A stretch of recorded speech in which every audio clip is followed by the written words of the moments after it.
अब कादिस बरनी के मुतालिक मैंने बताया था कि वो जगह है जहां पर जिक्र किया गया कि वहां पर आकर उन्होंने उनका आपस में कोलैप्स हो गया, क्लैश हो गया नबी के साथ। आमीन। नबी के साथ क्लैश हो गया। ये कासिद बरनी की जगह है और हम इस वक्त जितने भी ईमानदार, वाकई ईमानदार हैं, वो कादिस बरनी में खड़े हैं।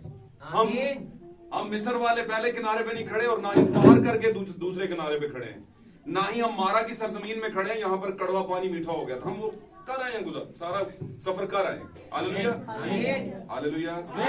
हमारे लिए खुदावंद ने सारे पानी मीठे कर दिए। उसने कहा सूफे की शाख लेना और उसको डालना और सारा कुछ क्या हो जाएगा, तुम्हारे लिए ठीक हो जाएगा। अब जो दुल्हन है उनके लिए सब कुछ ठीक ठाक है, और जो दुल्हन नहीं है उनके लिए जरा ना 50-50 है। और 50-50 वाली कश्ती जो है ना कभी किनारे पे लगती नहीं है। हम समझते हैं कि लग जाएगी, हम समझते हैं कि लगेगी नहीं। ये पक्का है, 120% अगर कोई कहे तो कंफर्मेशन है। हालेलुया। तो सबसे पहले शुक्रगुजारी है खुदावंद के नाम की जिसने हमें जिंदा रखा, सलामत रखा, यहां तक पहुंचाया। हालेलुया। और मैं ईमान रखता हूं कि इस किताब का जो मुसन्निफ है, इस किताब का जो मुसन्निफ है उसमें गलती नहीं है। मुझ में हो सकती है, आप में से किसी बेटी या भाई में से हो सकती है। नबी, मुबल्लग, चरवाहा, एल्डर, उस्ताद, फादर, बाबू, इल्मे इलाहियात, थियोलॉजियंस, जितने कोई भी दुनिया के अंदर दानिश्वर उल्मा, आमीन, जो कोई भी दुनिया में कुछ भी है, रेवरेंड है, डॉक्टर है, वो मुसन्नफ की तरह नहीं हो सकता, क्योंकि उसमें गलती पाई जाती है। मुसन्नफ जो है उसमें गलती नहीं पाई जाती, जो बाइबल का मुसन्नफ है। हालेलुया। अभी बाइबल का मुसन्नफ हमसे बात करेगा इससे पहले कि वो हमसे बात करे। हालेलुया। हम उसकी तलावत के लिए भी खुदावंद की हुजूरी से दुआ करेंगे, लेकिन जब बात करेगा तो अपने खादम के जरिए करेगा। आप जानते हैं ना, खुदा जब बात करता है तो अपने खादम के जरिए से करता है। हालेलुया। तो इससे पहले वो अपने खादम के जरिए बात करे, उसके लिए हम दुआ भी करेंगे ताकि वो उस मन पर बरकत, आप जानते हैं ना ये रोटी है, मन है, इस पर बरकत भी आए। आज की सुबह के अंदर सबसे पहले आप सबकी सलामती हो, मेरी तरफ से आप सबको सलाम कबूल हो, खुदा को बरकत बख्शे। और मैं इस बात के लिए भी शुक्रगुजार हूं कि आप काफी वक्त यहाँ पर बैठे रहे। मैं आज बहुत ज्यादा लेट था, वजूहात बीच में आ गई थी जिसकी वजह से मैं लेट हो गया, लेकिन इसके लिए माजरत खा हूं। आपको काफी इंतजार करना पड़ा, लेकिन मैं अक्सर कहता हूं कुछ चीजों में खुदावंद ने कुछ बेहतर रखा होता है हमारे लिए। शायद इसमें क्या बेहतरी है, निकालिएगा मेरे साथ खुदावंद के कलाम अक़दस में से वो नविश्ता जो खुदावंद ने आज हमें देना है और आज इसमें से हमें सिखाना है। यशायाह नबी का सहीफा, उसका 53 बाब। बाइबल अगर पढ़ी है तो आप जरूर, और कॉपी पेंसिल मैंने बताया था जो पढ़े लिखे बच्चे हैं वो रखा करें अपने पास। सारी चीजें हम याद रखते हैं, ये नहीं आता, ये आपकी भलाई के लिए क्या है। मुकाशवा में लिखा है, लौदीकिया की कलीसिया के फरिश्ता को ये लिख, तो लिखने के बड़े मामलात हैं। खुदा ने जब कुछ कहना होता था तो बाज़ औक़ात वो लिख के भी बताता था। आमीन। दीवारों पे खुदावंद ने लिखा, हाथ जाहिर हुआ और लिखना शुरू कर दिया। हालेलुया। जब वो बरगश्ता वुमन थी, बरगश्ता एक औरत थी, कस्बी औरत थी, या यूं समझ ले कि ऐन बुराई में पकड़ी गई थी, हरामकारी में पकड़ी गई थी, तो उसको क्या किया गया, उसके लिए भी खुदावंद ने जमीन पर कुछ लिखा। हालेलुया। लिखा। अब देखते हैं नबी मूसा जब पहाड़ पर गया तो खुदा ने अपने हाथों से कुछ क्या किया, लिखा। तो लिखने की बड़े मानी है, आपको बार बार बताया है, लिखने पे कंप्रोमाइज ना किया करें, लिखा करें, याद रखा करें। हालेलुया। मेरी आवाज सबको आ रही है? आमीन। अच्छा, बस इतना बहुत है कि सबको आनी चाहिए। Praise Lord. निकालिए ईसाई की किताब 53 बाब पहली आयत से लेकर 7वीं आयत तक हम इसको तलावत करेंगे। Praise Lord. जलाल खुदावंद के नाम को जी। हमारे पैगाम पर कौन ईमान लाया, हमारे पैगाम पर कौन ईमान लाया, और खुदावंद का बाजू किस पर जाहिर हुआ, और खुदावंद का बाजू किस पर जाहिर हुआ, पर वो उसके आगे को नपल की कोम्पल की तरह, और पास वो उस पर वो उसके आगे कोम्पल की तरह, और खुश्क जमीन से जड़ की मानद फूट निकला है, और खुश जमीन से जड़ की मानद फूट निकला है। ना उसकी कोई शक्ल व सूरत है, ना उसकी कोई शक्ल और सूरत है, ना खूबसूरती, और जब हम उस पर निगाह करते हैं, जी पढ़िए, और जब हम उस पर निगाह करें जी, तो कुछ हुस्न व जमाल नहीं, तो कुछ हुस्न व जमाल नहीं कि हम उसके मुश्ताक हो, कि हम उसके ख्वाहिशमंद हो, मुश्ताक हो, हमें इश्तियाक हो कि हम उसे देखें। आमीन। 7 तक जी। वो आदमियों में हकीरो मरदूद, वो आदमियों में हकीरो मरदूद, मर्दे गमनाक और रंज का आशना है, आशना था। वो मर्दे गमनाक और रंज का आशना था। लोग उससे गोया रूपोश थे, लोग उससे गोया रूपोश थे। उसकी हकीर की उसकी हकारत तहकीर की गई, उसकी हकारत यानी तहकीर की गई। और हमने उसकी कुछ कदर ना जानी, और हमने उसकी कुछ कदर ना जानी, तो भी उसने हमारी मुशक्कतें उठा ली और हमारे गमों को बर्दाश्त किया। और हमारे गमों को बर्दाश्त किया। पर हमने उसे खुदा का मारा कूटा और सताया हुआ समझा जी। हालांकि वो हमारी खताओं के सबब से घायल किया गया, हालांकि वो हमारी ही खताओं के सबब से घायल किया गया, और हमारी बदकारी के बायस कुचला गया, और हमारी बदकारी के बायस कुचला गया। हमारी ही सलामती के लिए उस पर सियासत हुई, हमारी ही सलामती के लिए उस पर सियासत हुई, ताकि उसके मार खाने से हम शिफा पाएं। ताकि उसके मार खाने से हम शिफा पाएं। हम सब भेड़ों की मानद भटक गए, हम सब भेड़ों की मानद भटक गए, भटकी हुई भेड़ों की मानद भटक गए। आमीन। आगे चलिए। हम में से हर एक अपनी राह को फिरा, हम में से हर एक ने अपनी तंजीम बना ली जी। पर खुदावंद ने हम सब की बदकारी उस पर ला दी, पर खुदावंद ने हम सब की बदकिरदारी उस पर लाद दी। वो सताया गया तो भी उसने बर्दाश्त की, वो सताया गया तो भी उसने बर्दाश्त किया, और मुंह ना खोला। और मुंह ना खोला। जिस तरह बर्रा जिसे ज़बा करने को ले जाते हैं, जिस तरह बर्रा जिसे ज़बा करने को ले जाते हैं, और जिस तरह भेड़ अपने बाल कुतरने वालों के सामने बेजुबान है, उसी तरह वो खामोश रहा। उसी तरह वो खामोश रहा। खुदावंद के कलाम का पढ़ा जाना सुना जाना हम सबों के लिए बायस बरकत हो। मेरे अजीजों, खुदावंद का शुक्र करते इस कलाम के लिए। आज अगर किसी भी तरह की मुश्किल का कोई भी जो साया है अगर किसी पर है, खुदावंद जानता है वो आज इस कलाम के बायस उसकी जिंदगी से अलग हो जाए।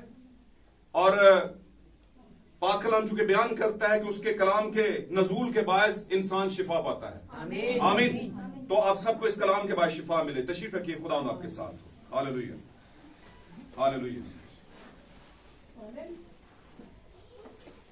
हम एक छोटी सी दुआ करते हैं। हम एक छोटी सी दुआ करते हैं। आए हम सब अपनी आंखों को बंद करें। जलाल के बादशाह, तेरा शुक्र करते हैं आज की सुबह के अंदर। खुदावंद, हम इस बात का इकरार करते हैं कि इंसान होने के नाते से हम में कमी है। हम इस लायक नहीं कि हम तेरे कलाम को सुन सकें और बयान कर सकें, समझ सकें। खुदावंद, जैसे तूने हबशी खोजा को समझाया उस तरह हमें समझा।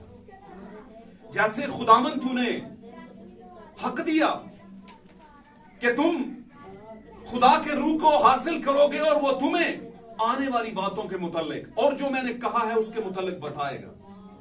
खुदावंद, तेरी शुक्रगुजारी है इस कलाम के लिए तूने हमें दिया है। इस मन पर बरकत को नाज़िल कर ताकि ये मन बढ़े और लोगों के लिए जूद हजम हो सके। ये कहीं ये ना कहें कि ये कलाम तो नागवार है। खुदावंद, हमें तेरा कलाम गवारा होना चाहिए, हमें तेरा कलाम एक्सेप्टेबल होना चाहिए खुदावंद, और ये तेरा रूह कर सकता है। खुदावंद, खुदा हमारे रूहानी स्टमक इस लायक नहीं है कि हम ऑब्जर्वेशन कर सकें, हम इसे हासिल कर इसे हजम कर सके। खुदावंद, तो अपने फजल को जारी करना। शरीर जो के ज़हनो दिलों और ख्यालों को मुंतशिर करता है, इस वक्त तमाम बेटियों पर, बेटों पर, बशमूल हम सब पर खुदा तेरा पाक फजल आए और वो शरीर की तमाम रूह चली जाए। यीशु के नाम में मांगते हैं, आमीन। हालेलुया। मेरे अजीजों, हम खुदा का शुक्र करते हैं आज के खूबसूरत कलाम के लिए, खास तौर पर जो पढ़ा गया, सुना गया, और इसमें से आज हम अपने लिए बरकत को हासिल करते हैं। मेरे अजीजों, इसमें कोई बुरी बात नहीं कि लोग सीजन के साथ चलें। गौरतलब बात है, ध्यान दीजिएगा। इसमें कोई बुरी बात नहीं कि दुनिया सीजन्स के साथ चलती है, दुनिया ट्रेंड के साथ चलती है। आमीन। दुनिया तहजीब के साथ चलती है, कस्टम्स के साथ चलती है, जिसको हम तहजीब और तमद्दन कहते हैं। लेकिन मैं आपको यह बताता चलूं कि बाइबल का भी एक तहजीब और तमद्दन है। हालेलुया। बाइबल का भी एक सीजन है, बाइबल भी एक सीजन को लेकर चलती है और उस सीजन में अपने अपने लोगों को उस सीजन के फ्रूट देती है, उस सीजन की गज़ा देती है। आमीन। जो चीज उस सीजन में उसके लिए जरूरी होती है वो देती है। हालेलुया।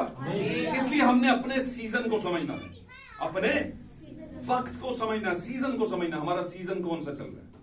तो जैसे मैंने आगाज में थोड़ा सा बताने की कोशिश की कि हम यर्दन के पार खड़ी हुई कलीसिया की तशबीह नहीं है, जो कि यर्दन अभी पार करने वाली है और परेशान है और नबी के मुतालिक अजीब तरह के शको शबाहत और खुदा के मुतालिक भी शको शबाहत रखना शुरू हो गई है और वो कह रही है कि पीछे फौजें आ गई हैं, अब हमारा क्या होगा, ईमान डावाडोल हो चुका है।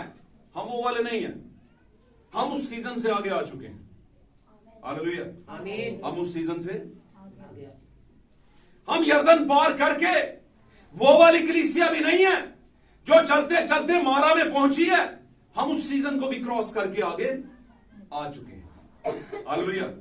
इससे पहले कि हम तमहीद में आगे बढ़े, खुदा हमें और अपने रूह के जरिए से सिखाने की कोशिश करें। मेरे अजीज, आज का टॉपिक आप बता देता हूं, बादशाह के बेटे, बादशाह के बेटे आज का हमारा टॉपिक।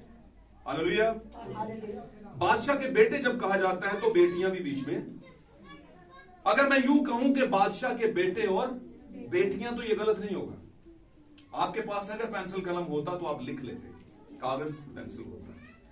तो टॉपिक को यूं बयान करते हैं कि बादशाह के बेटे और बेटियां, the daughters and sons of the king. आमीन। बादशाह के बेटे और बेटियां, आज हम इसमें से कुछ चीजों को लेंगे। हालेलुया। और चंद मसालों को उठाएंगे पाक कलाम में से, खुदा के रूह की हिदायत से, कि अगर हम भी दावेदार हैं कि हम भी खुदावन की पहले से कायम करदा कलीसियां हैं, हम भी खुदा के बेटे और बेटियां हैं, तो हम कौन से सीजन में और कौन से मकाम पर खड़े हैं, हमें चेक करना पड़ेगा। हमें देखना पड़ेगा कि क्या हम नबी के साथ अभी यर्दन पार पहले पोर्शन में खड़े हैं। अगर ऐसा सोच रहे तो हम वहम के अंदर हैं, क्योंकि नबी तो कौम को लेके पार जा चुका है। हालेलुया। फिर हम किसके साथ हैं? पाक कलाम कहता है, देख जो रोशनी तुझ में है कहीं वो तारीकी तो नहीं। चेक कर तू किस नबी के साथ खड़ा है। आमीन। नबी के साथ खड़े होने का मतलब नबी के कि उस बात के साथ खड़ा होना जो खुदा ने वक्त के नबी को दी होती है। आमीन। और अगर आप कहीं नबी की उस बात के साथ खड़े नहीं जो खुदा ने उसे कलीसिया को समझाने के लिए, अपने बेटों और बेटियों की रहनुमाई करने के लिए दी, आप उसके साथ खड़े नहीं तो आप वहम में खड़े हैं कहीं पर। आप देखें आपके साथ जो खड़ा है, क्या वो नबी है या झूठा नबी है, वो नबी है या सच्चा नबी है, या नबूवत उसकी कुछ गड़बड़ वाली है। तो आपको ही देखना पड़ेगा, कोई दूसरा चौथा पांचवा नहीं आएगा आपको सीधा करने के लिए। आपको ही थोड़ा सा हिम्मत, और हिम्मत करने के लिए आपको कलाम खोलना पड़ेगा। आमीन। हालेलुया। और कलाम जब आप खोलेंगे तो खुदा का रूह बताएगा कि आपके नबी, आपका नबी जो है कौन से सीजन का और कौन सी गजा को लेकर है। फिर आपको पता चलेगा कि अब हम कहां पर खड़े हैं। हालेलुया। आमीन। तो मेरे अजीज, आज का टॉपिक हमारा बड़ा खूबसूरत टॉपिक, खुदा के बेटे और बेटियां। हर कोई दावेदार है। मैंने जैसे बहुत दफा आपको बताया, आप इस पर बात करने की जरूरत नहीं, लेकिन मैं राह चल के इस बारे में थोड़ा सा बता देता हूं आपको। दुनिया में कोई भी कलीसिया जो कि खास तौर पर मसीही कहलाती है, जिसके अंदर क्रिश्चियनिटी है, मसीहत है, हालेलुया, जब उससे पूछा जाए तो वो भी कहते हैं कि हाँ जी हम भी मसीही हैं, लेकिन सबसे पहले वो ये भी कहते हैं कि हम इस मिशन के साथ हैं, इस नाम के साथ, इस टैग के साथ, इस बैज के साथ हैं। हालेलुया। तो हर कोई दावेदार है कि हम खुदावंद की क्या है, कलीसियां हैं, उसके बेटे और बेटियां हैं, यहोवा की बेटे और। लेकिन जब आप उनको स्टडीज करते हैं, उनकी स्टडी करते हैं, उनको देखते हैं, उनकी खोज लगाते हैं, तो आपको लगता है कि ये किसी वहम के अंदर पड़े हुए। हालेलुया। मेरे अजीजों, हमारे जमाने का नबी अपने एक मैसेज के अंदर बयान करता है खुदा के रूह की हिदायत से कि ऐ लुदीकिया की कलीसिया के ईमानदारों, आज लुदीकिया की कलीसिया रूहानी निस्यान में पड़ी है, जिसको अंग्रेजी में मेडिकल की जुबान में स्पिरिचुअल एमनेसिया कहते हैं। और स्पिरिचुअल एमनेसिया आप सर्च करें दुनिया के अंदर, गूगल पे जाएं, चेक करें वो क्या है। वो ये है कि बंदे को लगे कि उसने कपड़े पहने हुए हैं लेकिन पहना कुछ भी ना हो, और कोई उससे कहे कि तूने ये क्या किया है, और वो उसको कहे अपना मुंह बंद कर, मैंने सब कुछ पहना हुआ है। आमीन। उसने कहा आज के हमारे जमाने की कलीसियाएं, तंजीमी कलीसियाएं, आमीन, जो अपने वक्त की नबूवत के साथ खड़ी नहीं है, स्पिरिचुअल एमनेसिया का शिकार है। उनको पता ही नहीं, वो कहते हैं कि हम दौलतमंद हो गए हैं। आमीन। हमें किसी चीज की जरूरत नहीं है, लेकिन मुकाशों में खुदावंद कहता है लुदिकिया की कलीसिया के तंजीमी लोगों को, और तू नहीं जानता तू क्या है। बोलिए मेरे साथ, तू गरीब है, अंधा है, नंगा है, ख्वार है, तू स्पिरिचुअल एमनेसिया का शिकार है। तू समझता है सब कुछ तेरे पास है, लेकिन मुझे पता है तेरे पास कुछ भी नहीं है। तू समझता है कि तू जिंदा है, पर तू क्या है, स्पिरिचुअल एमनेसिया का शिकार है, मुर्दा है तू। आमीन। मेरे अजीज, खुदा के बेटे और बेटियां होने के लिए, जिसको हम बादशाह के बेटे और बेटियां कहते हैं, हालेलुया, कुछ थोड़ा बहुत तो एटीट्यूड बादशाह वाला होना चाहिए। कुछ थोड़ा बहुत तो आपके अंदर वो रवैया होना चाहिए। मैं इसको आसान लफ्जों में कहता हूं, रवैया होना चाहिए जो बादशाह का होता है। मैंने आपको एक बार बताया था रवैये के मुतालिक, एटीट्यूड के मुतालिक, the attitude of the church of God, खुदा की कलीसिया का रवैया क्या है। आमीन। रसूल फरमा चुका अंजीलों के अंदर, वैसा ही रखो मजाज, भाई मुश्ताक तवज्जो देंगे, वैसा ही रखो मजाज जैसा कि यसू का भी। तो ये क्या है, रवैया। तो यसू बादशाह है, बादशाहों का बोले, मेरे साथ रहेंगे बरकत मिलेगी। तो बादशाहों का बादशाह जो है, उसकी औलाद थोड़ा बहुत तो होना चाहिए था ना, शाही, शहजादे शहजादियां। आमीन। थोड़ा बहुत तो रवैया रखे भाई, और अगर थोड़ा बहुत नहीं है ना तो हुंदे रहो जो मर्जी। बादशाह ने भी कह देता था, बाहर से लोग आकर शामिल हो जाएंगे शॉर्ट करके, लेकिन बादशाह के बेटे,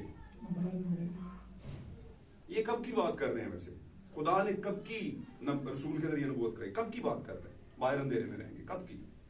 बोलिए मेरे से, बोलिए। बाइबल को नबी के तनाजुर से पढ़ेंगे तो समझ आएगी, मिशन के तनाजुर से पढ़ेंगे तो फिर ऐताजी फंसे रहोगे, कहोगे हाँ ऐसा लिखा था और इसको मतलब क्या है वो नहीं पता। ये कब की बात है? ये फ्यूचर टेंस है। आप जानते हैं ना इसको, फ्यूचर टेंस किसे कहते हैं? होगा, होगा, यस बिल्कुल, मुकाशों में आप कह सकते हैं। लेकिन ये दुल्हन और लुदीकियाई कलीसिया की बात, आपको पता है ना, 7वें जमाने की जो कलीसिया, उसका नाम क्या है? लुदीकिया कलीसिया, लुदीकियाई कलीसिया। आमीन। मैं आपसे सवाल करता हूं, हम कौन हैं? हम लुदीकिया की कलीसिया के 7वें जमाने की लुदीकियाई कलीसिया हैं या नहीं है? नहीं है। हम उसमें से छाने हुए, उसका छाज उसके लुदीकिया को भी फटक रहे हो। Hallelujah, praise God. लुदीकिया की कलीसिया को फटक रहा है, वो फटक रहा है, और बीच में से भूसे को उड़ा रहा है, और कहियों को वो उसका छाज उसके हाथ में होगा। मेरे अजीजों, ये कब की बात है? इन चीजों को समझें। ये एलिया नबी की स्पिरिट के अंदर यूहन्ना ने बयान किया, जो अपने जमाने का, अपने सीजन का एलिया था। आमीन, हालेलुया।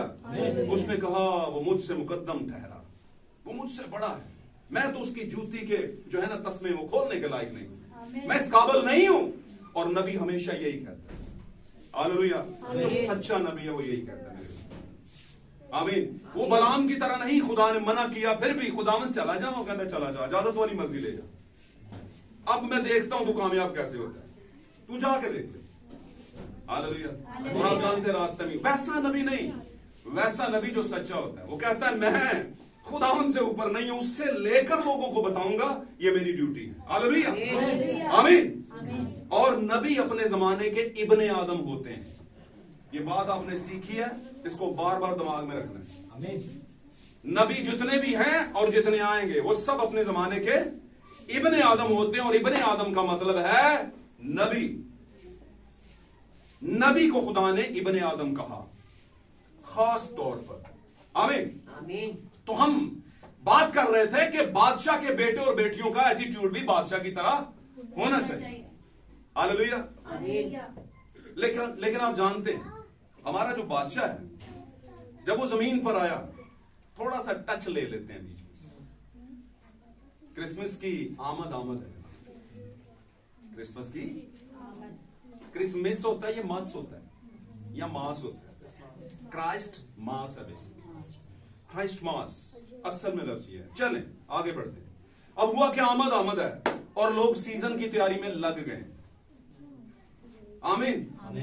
सारी मेहनतें अब शुरू हो गई हैं और कपड़ों से लेके चर्च की डेकोरेशन और हर चीज जो है वो अब जहन में आएगी कि ये भी करना है, वो भी करना है, वो भी करना है, ये भी करना है। हालेलुया। आमीन। और कह रहे हैं कि बादशाह जनाब दुनिया में उसका जन्मदिन है।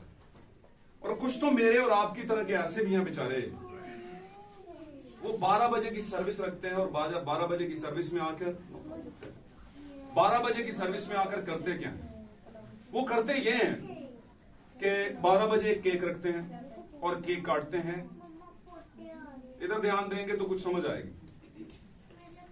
ऐसे मैं भी बोर होना शुरू हो जाता हूं। मैं कहता हूं पक्के हुए ने, पक्के भी हुए ने, थोड़े ध्यान देंगे तो आप तो बैठे हुए, मैं खड़ा हूं भाई। हालेलुया। तो जितना शार्ट हो सका मैं करूंगा। मैं आपको मेरे अजीजों बताने की कोशिश कर रहा हूं हम जिस सीजन में चल रहे हैं वो सीजन पीक की बरकत का यानी टॉप की बरकत और टॉप की गड़बड़ का सीजन है।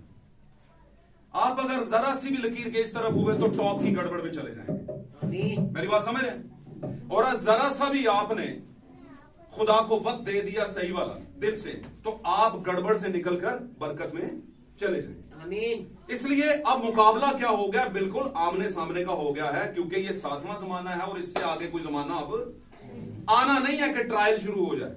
यही है, इसमें से ही दुल्हन छांटी जानी है और फिर गैर कौमों का दौर क्या है? उड़ान भरने के बाद खत्म हो जाना है। आमीन। फिर यहूदियों का फिर शुरू हो जाना है और यहूदियों के लिए एलिया और मूसा फिजिकली तौर पर जैसे उन्होंने देखे थे वैसे ही आकर उनमें दोबारा जाहिर हो जाएंगे। आमीन। हालेलुया। आमीन। सीजन, अब सीजन चल रहा है और लोग एक ऐसी गहमा गहमी में पड़े हैं। मैं किसी को उंगली नहीं कर रहा, ना किसी पर कोई वो कर रहा हूं। ये खुदा के हुजूर में होता है, बंदा कुछ भी नहीं कर सकता। जब खुदा आपको कुछ ज़ेन देता है किसी भी तरह का तो आप ऐसा करना शुरू कर देते हैं। आमीन। आमीन। इसके लिए एक वक्त है, सीजन। हालेलुया। आमीन। लेकिन मैं आपको इसमें से कुछ सिखाने की कोशिश कर रहा। सीखना जरूर चाहिए। सिगरेट पीना बुरी बात है, ये सीखना जरूर चाहिए। चरस पीना बुरी बात है, ये सीखना जरूर चाहिए। आप कहीं पी लेंगे या आप सिगरेट पी लेंगे और इसी तरह की कोई और चीज बुरी बात है और वो कर लेंगे तो ये आपका और खुदा का मामला हो जाएगा। पादरी ने कम से कम आपको बताया। आमीन। खुदा के कलाम के जरिए से, अपने कलाम के जरिए से, खादम के जरिए आपको बताया था। बस इतना होता है, बाकी आपकी विल पावर पे होता है। अगर आपकी विल पावर ठीक है तो सब ठीक है। तो मैं बात कर रहा था, सीजन चल रहा है और इस सीजन के अंदर बहुत सी चीजें हम लोगों की तरफ देखकर करते जाएंगे। यही तो खुदावंद ने कहा था, दुनिया की मानद मत बनो, दुनिया की शक्ल बिगड़ती। तो मैं बात कर रहा था, खुदावंद ने कहा बादशाह के बेटे बाहर रह जाएंगे। ये कब की बात कर रहा है? क्या ये उस वक्त की बात कर रहा है जब जमीन पर 1000 साल बादशाहत होगी? तो मैं आपको बताता हूं बिल्कुल वैसी बात है। लेकिन खुदा के नबी ने जब कोई पेशन की कोई करनी होती है तो वो 3 जगहों पे पूरी आती है। कौन कौन सी जगहों पे पूरी आती है? कितनी जगहों पे? 3 जगहों। उसने कहा एक कुंवारी हामला होगी। इब्ने आदम यसाया नबी ने कहा एक कुंवारी हामला होगी। जब उसने कहा उससे 750 साल बाद यानी 7.5 सदियां बाद यीशु मसीह की सूरत में एक बच्चा दुनिया में आया। उससे पहले एक कुंवारी हामला हुई और उसका नाम क्या निकल आया? मरियम। आमीन। आमीन।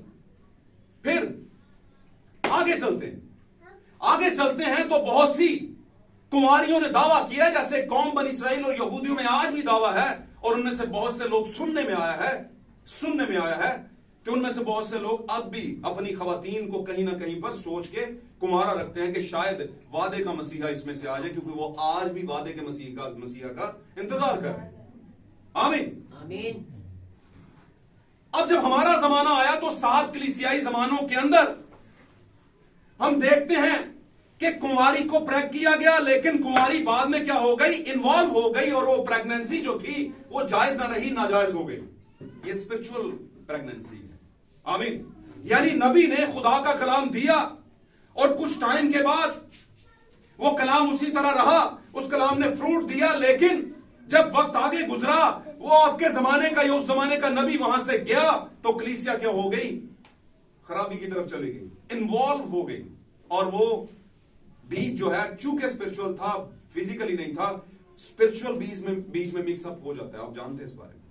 ये है स्पिरिचुअल बीज, ये है खुदा का कलाम, ये है स्पिरिचुअल तुखम। इससे अगर हम हासिल कर लेते हैं, कंसीव कर लेते हैं, तो हम प्रेग हो जाते हैं। हम क्या हो जाते हैं, प्रेग्नेंट हो जाते हैं, हामला की हालत में हो जाते हैं, क्योंकि हम भी ओवरऑल मिलाकर जितने भी ईमानदार हैं, जो सही बिलीवर हैं, वो यीशु मसीह की क्या है, दुल्हन है। आमीन। यीशु मसीह ने हमें बीज दिया अपने नबी के जरिया से, और नबी के जरिया हमने लिया और रख भी लिया, कंसीव भी कर लिया। अब किया क्या, थोड़ा सा दौर आगे बढ़ा, अब बीज ने काम किया, कंफ्यूजन डाली, और उसने अपना बीज भी क्या कर दिया, बीच में शामिल कर दिया, और अब कलीसिया क्या है, मिक्स तरह के बीज से प्रेग्नेंट है।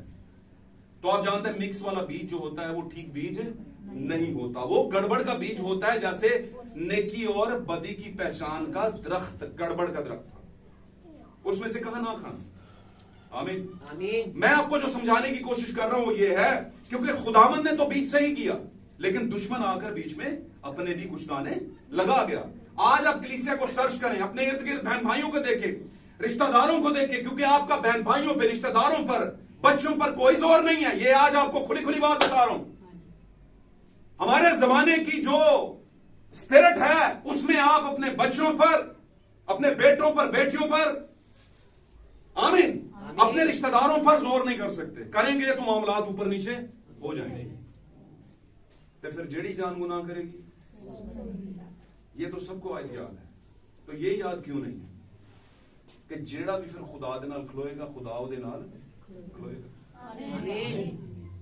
ऐसा कभी ना समझे कि 90 लोग एक तरफ और 2 बंदे एक तरफ हो गए हैं, ये एक बंदा एक तरफ हो गया तो खुदा उहदे नाल खलोता है, क्योंकि वो कहीं ना कहीं खुदा के कलाम के साथ खड़ा हो गया। आमीन। हालेलुया। तो खुदा को आप जानते हैं मेजॉरिटी का मामला नहीं, वो नहीं परवाह करता इस बात की। तो आपका जोर अपने ऊपर चल सकता है, उसको सही करें। हालेलुया। आमीन। और आप जानते हैं जितने भी बुलाए गए थे सभी बचाए नहीं गए थे।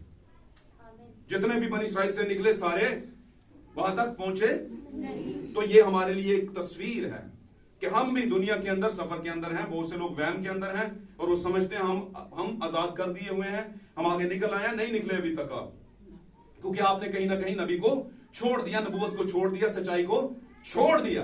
हालेलुया। हालेलुया। तो नबी के बेटे का एटीट्यूड मैं बताता हूं आपको। मैंने बताया था कि शेर जब जंगल में चलता फिरता है तो वो जराफे के जितना ऊंचा लंबा नहीं होता, उसकी हाइट लंबी नहीं होती। लोग कहते जवान जहान होना चाहिए बंदा, तो उसमें तो कोई जवानी उस तरह की नहीं होती कि इतना लंबा चौड़ा हो। हाँ जी, ना ही वो हाथी की तरह ज्यादा हैवी होता है कि उतने डेग के बंदा मार दे। क्या ख्याल है, नहीं होता ना, वो नहीं होता। आमीन। और मोंकी की मैंने बात की थी, उसकी तरह का तेज नहीं होता। मोंकी बंदर की तरह तेज नहीं होता। बंदर गुलाटी मारता है और छेड़छाड़ करके भाग जाता है, उसके पीछे वो नहीं भाग सकता। क्या ख्याल है?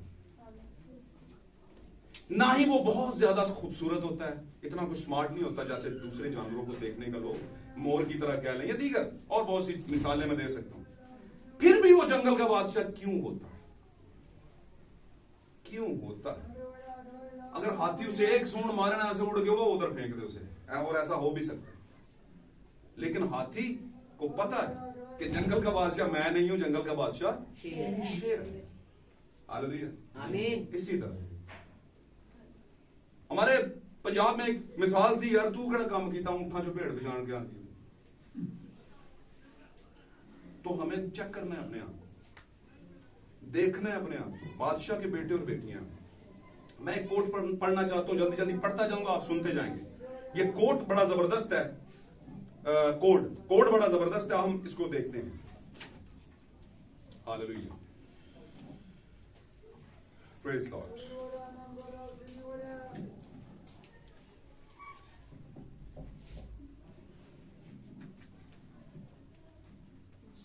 कुछ अर्सा पहले जनूब में एक मुख्तसर कहानी थी। एक बादशाह था या एक खरीदार था, वो गुलाम बेचते थे। वो नस्ली तफरीक का जमाना था। आजकल भी कलीसियाई तफरीक का जमाना है। गल समझ रहे हो कि नहीं समझ रहे? तफरीक किसे कहते हैं? फर्क निकालना। ਤੁਸੀਂ ਸਾਡੀ ਮਿਸ਼ਨ ਦੇ ਨਹੀਂ, ਇਸ ਮਾਰੇ ਸਾਡਾ ਤੁਹਾਡੇ ਨਾਲ ਕੋਈ ਵੀ ਗੁਜ਼ਾਰਾ ਨਹੀਂ। ਤੁਸੀਂ ਸਾਡੀ ਮਿਸ਼ਨ ਦੇ ਨਹੀਂ, ਆਪਣੀ मिशन को सर्टिफिकेट लो।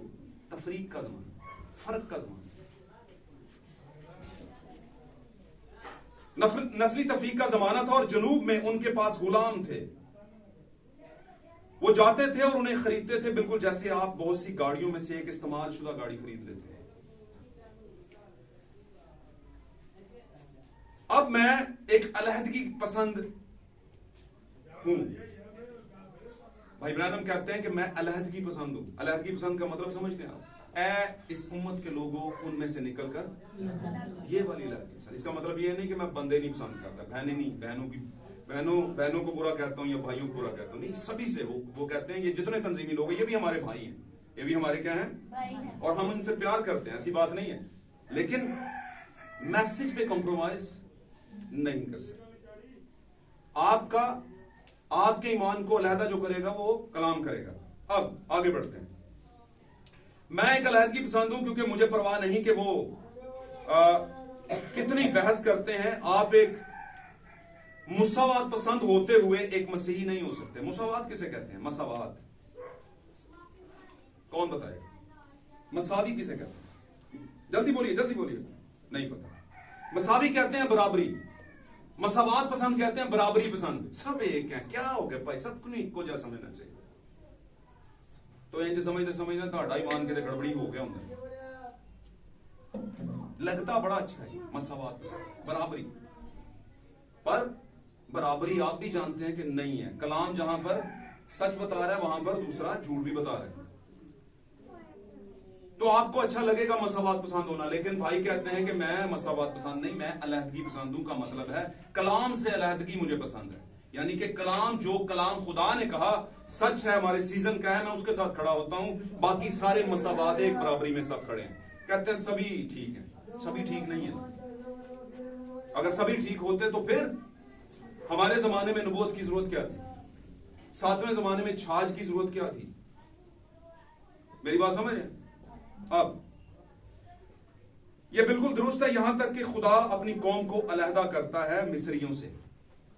वो भी कहते हैं 40 साल तो हो ही गए। क्यों जी भाई जी? इतना टाइम गुजर गया, अब क्या अलहदा होना है? और अपने लोगों को अलग करता है। इनमें से बाहर निकल आओ, वो कहता है। खुदा अलहदगी पसंद है, यहां तक कि कहता है कि उनकी नापाक चीजों को ना छूना। उसने इसराइल को, उस यहूदी नस्ल को हर किस्म में से, दुनिया की तमाम नस्लों में से बाहर निकाला, और वो अलहदगी पसंद खुदा था। हालेलुया, आमीन। लेकिन मैं यकीन नहीं करता कि कोई भी शख्स गुलाम होना चाहिए। खुदा ने इंसान को बनाया, इंसान ने गुलामों को बनाया। खुदा ने गुलाम नहीं बनाया, खुदा ने इंसान बनाए। इंसानों ने फिर उनको क्या कर लिया? आज ऐसे ऐसे गुलाम है ना, तो अब तुस्मा भी ले लेते हैं, मैसेज को समझ भी लेते हैं, लेकिन पीछे फिर कॉलर तो पकड़ के ना लोग खिंच भी लेते हैं। कहते हैं भाईजान जिथे असी हैं उत्थे ही तुसा भी रहना। और अगर वो बेचारी औरत हो तो फिर तो बिल्कुल जोर कोई नहीं। अगर वो किसी का बेटा हो तो फिर भी जोर कोई नहीं। वो कहेगा हम अब्बा जी कह रहे हैं की करें, और कुछ जोर मारे भी तो कहते हैं कर लेने तेरा बंदोबस्त। अब आगे बढ़ते हैं।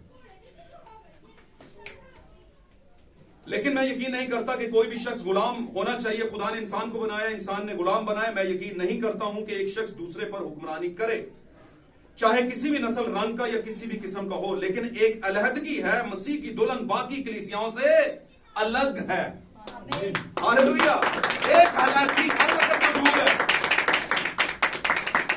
एक अलहदगी, एक सेपरेशन हर वक्त मौजूद है, और आप ही द सेपरेटेड वंस हैं। आप ही अलग किए हुए।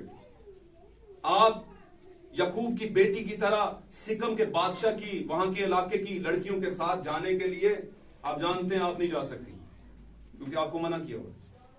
क्योंकि जब यकूब की बेटी मीरब गई तो हालात क्या हो गए, ऊपर नीचे हो गए। अगर मुझ में नाम, मेरे पास नाम की गलती ना हो तो तिमर है या मीरब है, कुछ भी है। आमीन, माजरत खाऊं, पैदाइश की किताब में लिखा है। और यह बिल्कुल दुरुस्त है। जिस्मानी कलीसिया, रूहानी कलीसिया, दुनियावी कलीसिया, कलामी कलीसिया।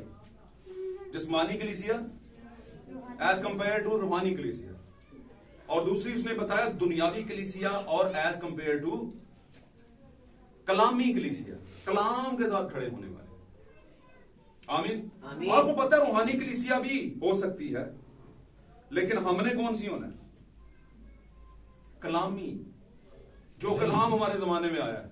आपको लगेगा नहीं रूहानी होना ज्यादा बेहतर है, और मैं आपको बताना चाहता हूं, आप में से इर्द गिर्द जितने भी लोग हैं, सॉरी आप में से कह दिया, बहुत से इर्द गिर्द के लोग जितने भी आपको मिलेंगे सभी दावा करेंगे कि हम कौन सी कलीसिया हैं। बोलिए बोलिए। पर वो कभी ये नहीं कहेंगे हम कलामी कलीसिया। क्यों भाई फरियाद? कभी भी नहीं कहेंगे हम, कहेंगे हम रूहानी कलीसिया हैं। लेकिन होनी कौन सी चाहिए? क्योंकि कलाम क्या है? मैसेज। आमीन। और यस्सु क्या है? मैसेज। इब्तिदा में क्या था? मैसेज था। और कलीसिया क्या होनी चाहिए? कलामी। इब्तिदा में कलाम था। हालेलुया। बादशाह के बेटे और बेटियों, कलाम का एटीट्यूड रखें अपनी जिंदगी में। रूह का तो सभी के पास है। हर कोई दावा करता है मेरे पास क्या है? रूह आ गया है, और उसको जाहिर भी बड़ी बहुत सी चीजों से करता है, यानी कि मोजे के जरिए से, गैर जुबान के जरिए से, और इसी तरह की बहुत सी और भी चीजें। आमीन। लेकिन खुदावंद को सिर्फ रूह से गरज नहीं है। रूह क्या है? एक, बोलिए मेरे पीछे, एक नेमत है। हालेलुया। लेकिन कलाम क्या है? जिंदगी। जिंदगी नेमत नहीं है। जिंदगी को नेमत दी जा सकती है, नेमत को जिंदगी नहीं दी जा सकती। हालेलुया। तो आप कौन सी कलीसिया हो? कलामी या रूहानी? कलामी। क्योंकि कलाम कौन है? इब्तिदा में, और वही कलाम। और वो आज ना ये क्रिसमस जो दुनिया मनाने की तैयारी में पड़ गई है, वही मुजस्सम होकर आया था। इसलिए आप कलीसिया कौन सी हैं? कलामी, the word of God. Hallelujah. एक बात बताता चलो, हवा को कहां से निकाला? जल्दी जल्दी समझिए। हवा को किस में से निकाला? आदम में से। इसलिए हवा 101% आदम के बदन का हिस्सा थी। आमीन। हालेलुया। Praise God. समझे इस बात को, बड़ी बरकत वाली बात है। दूसरा आदम यीशु मसीह सलीब के ऊपर टंगा हुआ है। मदहोशी का आलम है, जैसे आदम पर बेहोशी भेजी गई, नींद भेजी गई। हालेलुया। एक रोमी नेजा आया, रब करके मारा, बीच में से पानी और खून बह निकला। आमीन। उस पानी और खून से क्या पैदा हुआ? दुल्हन। 120%, 101%, जितने भी परसेंट यस्सु था, उसी तरह की परसेंटेज दुल्हन में भी। अगर तो आपको है,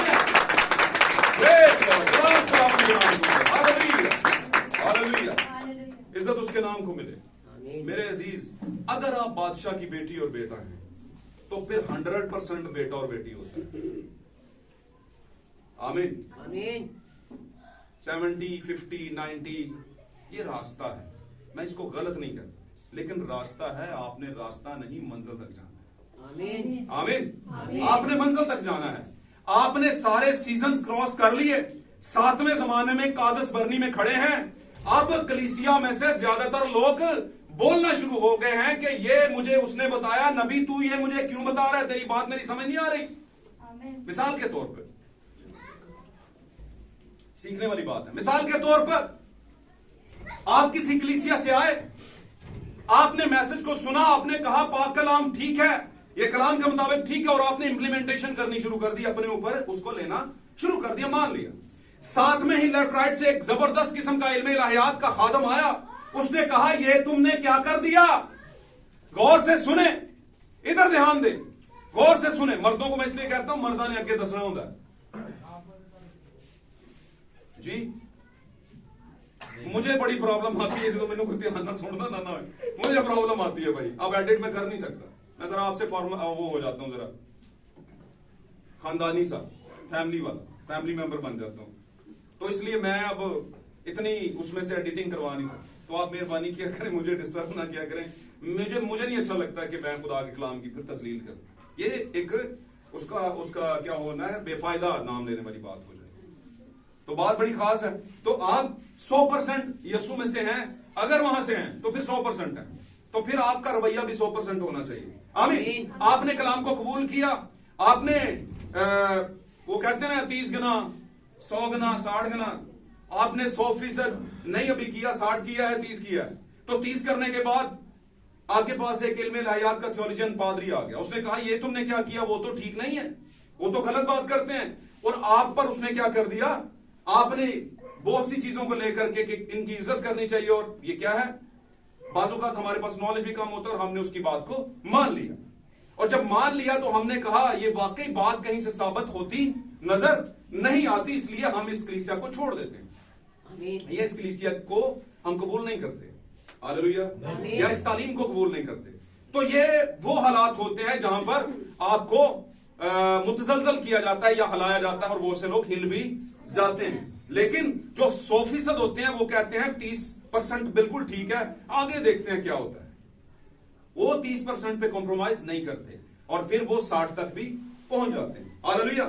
इसी तरह वहां पर लोगों ने बोलना शुरू किया, और जब बोलना शुरू किया तो उनमें से ज्यादातर लोग चक्कर खाते रहे दुनिया के अंदर, और फिर जब तक वो खत्म नहीं हो गए, खुदावंद ने मूसा को ये नहीं कहा कि इन्हें आगे लेकर चल, फिर मूसा को भी पीछे छोड़ा।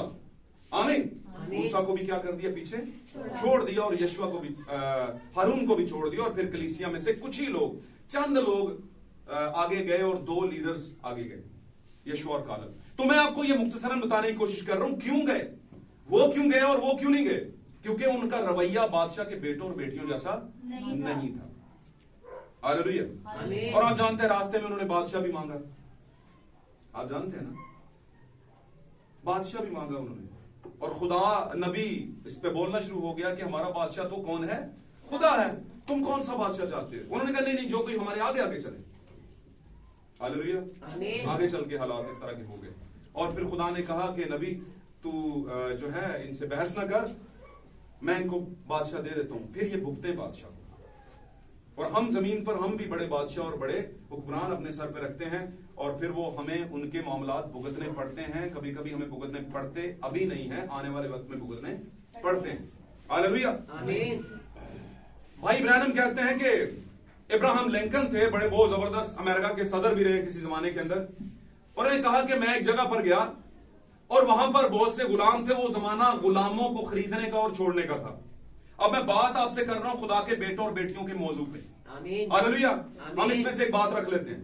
तो उन्होंने कहा कि अब्राहम लिंकन वहां पर गया, और जब उन्होंने देखा कि लोग एक गुलाम को पीट रहे हैं, गुलाम को क्या कर रहे हैं, मार रहे हैं, और जब मैंने और कोड़े मार रहे हैं, वहां पर लिखा है वो क्या कर रहे हैं, उनको कोड़े मार रहे हैं, और सामने उसके बच्चे और उसकी बीवी है, और वो रो रहे हैं, और वो गुलाम भी चीख रहा है, लेकिन फिर भी वो दौड़े लगा रहा है उसमें ग्राउंड के अंदर, और वो उसके पीछे 2-3 बंदे घोड़ों पर उसे मार रहे हैं। और कहते मैंने उनसे पूछा कि क्यों मार रहे हो उसे, कहते हैं इसकी बर्दाश्त देख रहे हैं। इसकी क्या देख रहे हैं, क्योंकि हमने अभी इसे बेचना, इसकी बोली लगी हुई, और खरीदने वाला कह रहा है कि बर्दाश्त देखनी है मैंने इसे। अब कहते हैं ऐसे ही गुलाम काफी ज्यादा थे, तो एक गुलाम मैंने देखा कि उसकी खरीदो फरोख्त का मामला चला, तो ग्राहक उससे कह रहा था कि मुझे वो गुलाम चाहिए, मुझे ये खास बात, अभी क्लाइमैक्स आने लगा है बात करने।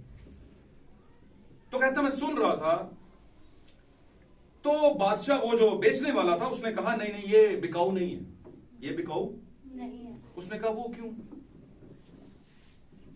क्या ये इनका बॉस है, इन सब का, गुलामों का। उन्होंने कहा नहीं बॉस भी नहीं है तो गुलाम, लेकिन बेचना नहीं। कहता बेचना क्यों नहीं, कहता बेचना इसलिए नहीं है क्योंकि मेरी मर्जी नहीं इसे बेचने की। उसने कहा मैंने देखा इस गुलाम के अंदर एक बात, ये जब चल रहा था तो ऐसे सीना चौड़ा करके चल रहा था, गुलाम क्या कर रहा था जी? सीना चौड़ा करके चल रहा है और इसकी चाल जो है वो कोई नवाबों वाली चाल है। कहता है जी मैं बताता हूं। कहता है जहां से हम लेकर आए हैं इसे, वहां पर एक कबीले का बादशाह था। उस कबीले का क्या था? ये उसका बेटा है। अब बेशक ये गुलाम है, लेकिन इसका रवैया जो है बादशाहों वाला है। बेशक गुलाम है, ये नहीं जाएगा आपके साथ। बहुत दफा देखने की कोशिश की है। इसने कहा मैं बादशाह का बेटा हूं जनाब, मैं नहीं जाऊंगा। कुट लो, मार लो, जो मर्जी कर लो, कुछ भी कर लो। और ये चलता है तो बादशाह की तरह। और हमने बहुत कुछ कर लिया, मार खत्म नहीं से कर सकते। प्रॉब्लम यह है कि ये बिकाऊ नहीं है, ये नहीं बिकेगा। तो भाई ब्रैनम कहते हैं जलाल खुदा के नाम का हो। इसी दुनिया में हमें बहुत सी फितरत के अंदर खुदा ने मिसालें दी हैं, और फितरत को वो बाइबल, पहली बाइबल कहते हैं। फितरत को, इस दुनिया की फितरत को वो पहली बाइबल कहते हैं। कि आपने कुछ सीखना है, समझना है, तो खुदा इस फितरत में से आपसे बात करेगा, आमीन, आपको समझाएगा। इसी तरह दुनिया गुलामी के अंदर है, लेकिन जो बादशाह के बेटे और बेटियां हैं वो बिकाऊ नहीं है। वो बिकाऊ नहीं है। खरीदार तो खड़े हैं, खरीदार तो रास्ते में रोकेंगे, कितने चल रहे हो, इधर की सी वो रास्ता ठीक है रास्ता तो बिल्कुल सही है, लेकिन बादशाह के बेटे और बेटियां जो है बिकाऊ नहीं। हालेलुया, समझे लो। पाक कलाम में लिखा है यीशु मसीह ने कहा तुम्हारे फलों से लोग जाने कि तुम मेरे बेटे और बेटियां। हालेलुया। तो क्या ये फल हमारा चाल ढाल है? आमीन। कुछ चले तो पता चले। तो बादशाह की बात चली, बादशाह के बेटों और बेटियों की। उसके बेटे के अंदर ही वो एटीट्यूड था कि लोग उसे जानते थे, यार ये अलग नवाबी। तो उसने कहा इसका प्रॉब्लम नहीं है, ये बादशाह का बेटा है। प्रॉब्लम ये बनाया नहीं गया, ये बाय जेंडर आया है, ये पैदाइशी आया है। और आप अगर किसी बादशाह से पैदा हुए हैं जो कि यीशु मसीह है, आमीन, तो फिर आप शाही खानदान का फिरका है, आमीन। फिर आपके अंदर वो सीड है, वो आपके अंदर बीज है। फिर आपका एटीट्यूड आम जैसा नहीं होना, आम लोगों जैसा नहीं है। कैसी भी साई उनने, हम क्या होते हैं जी? साई सुई नहीं, हम सही हैं। हम क्या हैं? सही। और कोई कहे भाई जी वाह वाह वाह आपकी कलीसिया बड़ी स्पिरिचुअल है, बोले नहीं हम स्पिरिचुअल नहीं है, हम कलामी कलीसिया, हम रूहानी कलीसिया नहीं है। कलाम होगा तो रूह खुद ही आ जाएगा। अगर मैसेज ही नहीं है तो रूह कैसे आएगा? और अगर जो आएगा उसके मुतालिक लिख के आया है, जब उनका हिसाब होगा रोजे महशर वाले दिन, तो लेफ्ट साइड पर खड़े होंगे। और वो इजाजत वाली मर्जी की वजह से उनके पास रूह कुद्स होता है। आपको पता है इस बारे में, मैंने बताया था। इजाजत वाली मर्जी के साथ कलीसियाएं हैं, आमीन। खुदा कभी भी इनकार नहीं करेगा। रूह मांगेंगे दे देगा, नौ नेमतें मांगेंगे दे देगा, पढ़े लिखे पादरी मांगेंगे दे देगा, आमीन, आमीन। मिनिस्ट्री बनानी है दे देगा, चर्च के लिए जगह चाहिए दे देगा, सब कुछ दे देगा। और एक कलीसिया का जो सही कलामी कलीसिया का बेटा है, बादशाह का बेटा है, वो देखने में सिंपल, जैसे बादशाह सिंपल। हालेलुया। यीशु जमीन पर आया, उसने कहा चादर बिछाओ। कौन आया है? कौन आया है? यहूदियों का बादशाह है, आमीन, आमीन। और जो ही वो आगे बढ़ा और थोड़ा टाइम गुजरा, उन्होंने कहा ये तो नहीं है, ये तो बादशाह, क्योंकि इसने तो बादशाह के खिलाफ जंग का ऐलान नहीं किया। तो हमें तो वो बादशाह चाहिए जो बादशाह के खिलाफ जंग का ऐलान करे, आमीन। लेकिन मैं आपको बताना चाहता हूं, यीशु मसीह ने बादशाह के खिलाफ जंग का ऐलान किया, लेकिन कौन से बादशाह के खिलाफ किया था? इस दुनिया के, इस जहान का खुदा जो हमारे दिमागों को, ख्यालों को कंफ्यूज करता है, उसके खिलाफ। कि मैं अब आ गया हूं, तेरा कर लेना सलीब पे बंदोबस्त, आमीन, आमीन। तो वो कलामी लोगों का बादशाह है। कलामी लोग जो है ना, उसके बेटे और बेटियां हैं। कलामी एटीट्यूड है उनके अंदर, कलामी रवैया है। वो जब बात करते हैं तो पता चलता है कि गल हुई है, लेकिन यह भी पता चलता है कि इंज दी पहले कदी ऐसा, क्योंकि ये बेटे और बेटियां बिकाऊ नहीं। ये नहीं कहते कि अब हाडे वास्ते इन्हीं रास्तों पे चल के अगर आओ, आ सको तो आओ। ये नहीं कहते कि जरा गद्दे शदे पाओ, जरा जनाब रास्ते में जरा चूना शूना लगा हुआ फिर हम आएंगे। कहते यीशु भी ऐसे ही आया था, सिंपल स्लीक तरीके से, लेकिन वो बादशाह था, लेकिन वो बादशाह था। और कलामी लोग जानते हैं कि वो बादशाह था।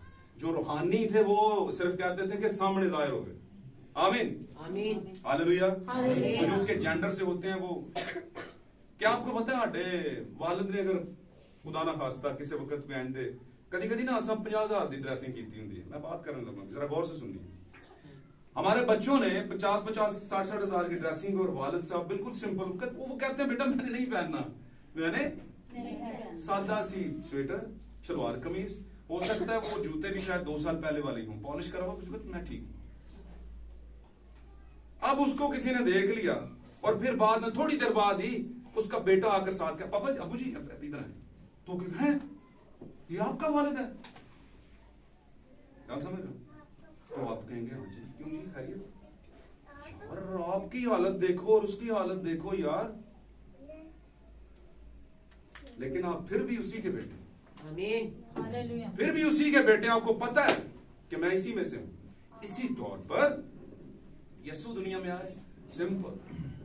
लोग कहते थे ये कौन है, बड़ा ही ये क्यों, मतलब हल्का सा चोगा पहन लिया और चल बस ऐसे ही है जी। पर जब वो जमीन के ऊपर आया और उसने काम किया और जान दे दी, और उसके बाद हम उसके बेटे और बेटियां शहजादे बन गए। आमीन। हालेलुया। फिर हम शहजादों की पोशाक पहनते, फिर हम इतना लिबास पहनते। हालेलुया। फिर हमारे रवैये में जो बातें निकलती है वही निकलती है जो हमारे बाप के मुंह से निकलती थी, जो बादशाह के मुंह से निकलती थी। आमीन। तो मेरे अजीजों, अगर आज का मौजूद बेटे और बेटियां बादशाह की हैं और हम हैं, इसमें कोई शक नहीं है। बस करना क्या है, थोड़ा सा तवज्जो करनी है कि हम बादशाह की बेटे और बेटियां हैं। जब हम ऐसा सोचेंगे तो लेफ्ट राइट नहीं होंगे। हम लेफ्ट राइट का मतलब समझते हैं, गुनाह में नहीं पड़ेंगे, हमारी चाल ढाल में फर्क आ जाएगा, हमारे पहनावे में फर्क आ जाएगा, कितने बादशाह की उंगली ना आ जाए। आमीन। हमारी बोलचाल में फर्क आ जाएगा, रहन सहन में फर्क आ जाएगा। आमीन। क्योंकि हम बादशाह के बेटे और बेटियां हैं। हालेलुया। तो मेरे अजीजों, आज हमने सीखा कि हमें बादशाह के बेटे और बेटियां होने के लिए प्रूफ भी करना पड़ेगा, हमें साबित भी करना पड़ेगा। आमीन। आमीन। खुदा आज के इस कलाम के बाद हम सबको praise God.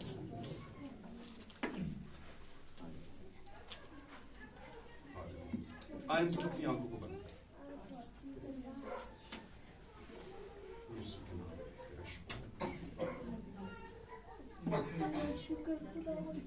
Praise God. Hallelujah. बहन रियाज हमारे दरमियान में, गुजारिश करूंगा जो कलाम सुनाया और सुना गया उसके लिए जलाल के बादशाह तेरा शुक्र, तेरे नाम की तारीफ, तेरे नाम की तमजीद करती हूँ। तू जो है, जो था, जो आने वाला, जो हमारी जान का लंगर, जो हमारी पनाह है खुदावंद, हम तेरी शुक्रगुजारी करते हैं खुदा। आज के इस दिन के लिए, वक्त के लिए खुदा, कलाम के लिए जो तूने हमारी जिंदगी के लिए खुराक दी, कि खुदा हम भी अपनी जिंदगियों को खुदावन तेरे मुताबिक गुजार सकें, और खुदावन हमारा चाल चलना खुदावन सब तेरी तरह का हो, ताकि खुदावन हमारे जिस्मों से जो तेरा यीशु नाम जलाल पाए। खुदावन हम तेरी शुक्रगुजारी करते हैं तेरे बंदा के लिए खुदा, तो अपने बंदा को खुदावन छूना, बड़ी बरकत देना।